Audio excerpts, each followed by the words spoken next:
దేశం మొత్తం కూడా ఒక రకమైనటువంటి భావన మొదలైంది. కొంతమంది భద్రతా వైఫల్యం గురించి కప్పిపుచ్చడానికి మిగిలినవన్నీ మాట్లాడుతున్నారు. ఆడవాళ్ల ముందు భర్తల్ని చంపడము, నువ్వు హిందువా కాదా అని అంటే పూర్తిగా రెచ్చగొట్టే ధోరణితో చేశారు. అసలు పాకిస్తాన్లో హిందువుల సంఖ్య తగ్గిపోయింది, 1% కన్నా తక్కువ ఉన్నారు. అయినా కూడాను హిందూ ద్వేషం ఉంది. బాయిలింగ్ పాయింట్కి రానివ్వకుండా నిత్యము భారతదేశాన్ని కొట్టడం, లీడింగ్ ఇండియా బై 1000 cuts. హనుమంతుడు లంకను తగలబెట్టినట్టు తగలబెట్టి వచ్చాం. ఆ లోపల కరుగుతూ లోపల ఇదవడం వల్ల పాకిస్తాన్లో భూప్రకంపనలు వస్తున్నాయి. రిక్టర్ స్కేల్ మీద 4, 5.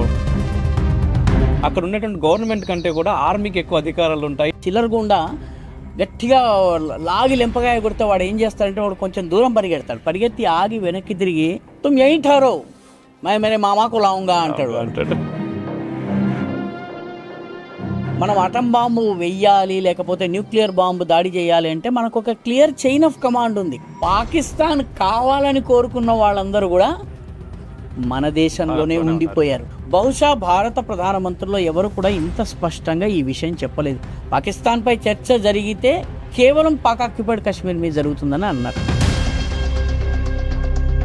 చైనాని అండ్ పాకిస్తాన్ని రెండింటిని నిలువరించేంత సత్తా భారత్కు ఉందా? భారత్ మాతాకి జై అని పాక్ ఆక్రమిత జమ్మూ కాశ్మీర్లో ఉన్నటువంటి ప్రజలు కూడా ఆ ఆకుపచ్చ జెండాని తగలబెట్టి చైనా అనుకూల బ్యాచ్ ఒకటి ఉంది ఈ దేశంలో. ప్రొఫెసర్ల రూపంలో, అర్బన్ నక్సల్స్ రూపంలో, జర్నలిస్టుల రూపంలో.